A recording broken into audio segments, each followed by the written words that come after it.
সকালে ঘুম থেকে উঠেই দেখি বেলা যেন অনেকটা পেরিয়ে গিয়েছে।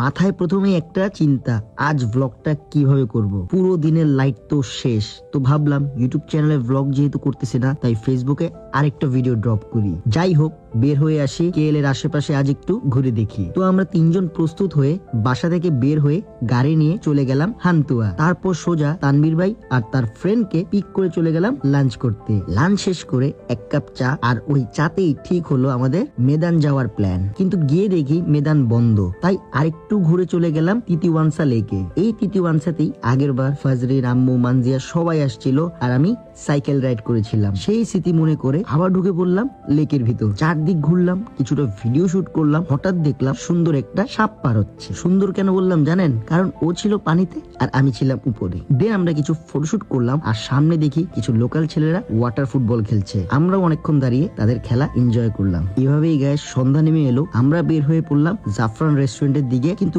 রাস্তার ট্রাফিক অবিশ্বাস্য, যেন পুরো কেল রাস্তার উপর নেমে এসেছে। তবুও ধীরে ধীরে পৌঁছে গিয়ে রুটি চা খেলাম, আর টুইন টাওয়ারের ভিউ দেখে একটু গল্প আড্ডা করলাম। সেখান থেকে আবার রওনা দিয়ে চলে আসলাম বুকিত বিনতাঙে। পুরো রাস্তা আজকে যেন আলোর শহর। ফ্রাইডে হওয়ায় নগরীটা পুরো ফেস্টিভ্যাল মুডে। সবাই যেমন মজা করছে, আমরাও ঠিক তেমন ভাবি। বুকিত বিনতাঙে পৌঁছে দেখি আরো বেশি ভিড়, আরো বেশি আলো, আর সেখানেই একে একে দেখা হয়ে গেল আমার কিছু ভালোবাসার ভাইদের সাথে। সবাই মিলে ছবি তুললাম, একটু সময় কাটানো, তারপর চলে গেলাম আমরা ডিনার করতে। ডিনার শেষে আরো কিছু আপন মানুষদের সাথে দেখা, আরো অনেকগুলো ছবি। ফ্রাইডে নাইট, তাই আজকে অনেক বাঙালি ভাইদের সাথে দেখাও হয়ে গেল। ইনশাল্লাহ মালয়েশিয়াতে যেহেতু আছি, কোনো না কোনো একদিন আপনার সাথেও হুট করে রাস্তায় আমার দেখা হয়ে যাবে। তারপর সবাইকে ড্রপ করে আমরা ফিরছিলাম বাসার দিকে। বাসার নিচে এসেই দেখি ফাহিম ভাই আমাদের জন্য অপেক্ষা করছে। হোন্ডা সিটিটা উনাকে দিয়ে তখন উনি বললেন, আসো আজকে তোমাদের একটু সিভিক রাইড দেই। এই সিভিকের ইঞ্জিনে আফটার মার্কেটস এর অনেক পার্টস লাগানো। সত্যি বলতে এটার পাওয়ার প্রচুর বেশি, এক কথায় অসাধারণ। রাস্তায় নামলেই অন্যরকম একটা ভাইব কাজ করে। এভাবেই বাসার দিকে ফিরছিলাম, ঠিক তখন চোখে পড়লো একটা ল্যাম্বরগিনি দাঁড়িয়ে আছে। রাতের আলোতে গাড়িটা দেখে পুরো দিনটাই মনে হলো সফল। তারপর ধীরে ধীরে আমরা ফিরে এলাম বাসায়। একটা সুন্দর ব্যস্ত মজার ফ্রাইডে। আরেকটা স্মৃতিতে আমাদের ভিডিওতে আরেকটা স্মৃতি যোগ হয়ে গেল। So that's it guys, thank you so much guys for watching this video. If you like this video, don't forget to share. ঠিক আজকে 7টা বাজে ইউটিউব চ্যানেলে ব্লগ আসতেছে। Be ready for that. Have fun, peace, আল্লাহ হাফেজ। মালয়েশিয়াতে আছে অনেকদিন যাবত, তবে এতদিন একটা কারণে আমরা ইচ্ছা মতো ঘুরতে পারছিলাম না ভালোভাবে। আজকে সকাল সকাল ঘুম থেকে উঠে ওয়েট করছিলাম গাড়ির জন্য। দেন তানভীর ভাই নিচে এসে ফোন করলো, আমরাও নেমে পড়ি।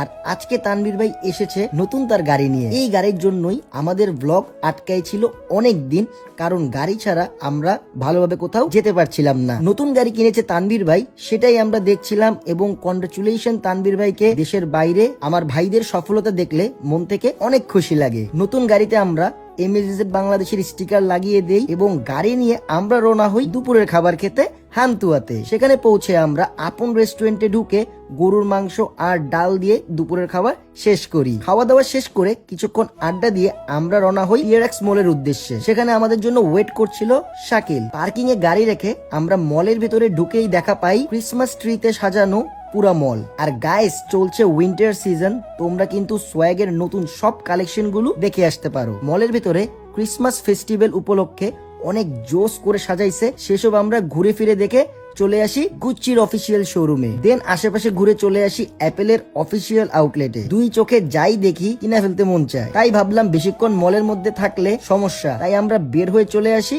পার্কিং লটে। দেন গাড়িটা নিয়ে আমরা চলে আসি জাফরান রেস্টুরেন্টে। এখানে এসে দেখা পাই মুজাহির ভাইয়ের। এরপর সবাই একটু আড্ডা দিয়ে আমরা যাচ্ছি রাতের খাবার খেতে। আজকে মুজাহির ভাইয়ের শেষ দিন মালয়েশিয়াতে, কালকে চলে যাবে বাংলাদেশে। তাই আমরা একসাথে রাতের ডিনার করতে চলে আসি। রাতের খাবারে আমরা যে যার মতো ভাত, ডাল, মাংস, ভর্তা দিয়ে ডিনারটা শেষ করে নেই। দেন রেস্টুরেন্ট থেকে বের হয়ে দেখা হয়ে যায় আমার নিজের দেশের নিজের মানুষদের সাথে। এরপর সেখান থেকে আমরা সবাইকে নিজ নিজ বাসায় ড্রপ করে চলে আসি পাম্পে তেল লোড করার জন্য। আর কালকে থেকে ইনশাল্লাহ ট্যুর ব্লগ আসতেছে, be ready for that. And সবচেয়ে বড় ব্যাপার, নতুন গাড়িতে দিনটা আমাদের ভালোই কেটেছে। তো দেখা হচ্ছে গাইস পরবর্তী ভিডিওতে। ততদিন ভালো থাকবেন, সুস্থ থাকবেন। হ্যাভ ফান, পিস, আল্লাহ হাফেজ।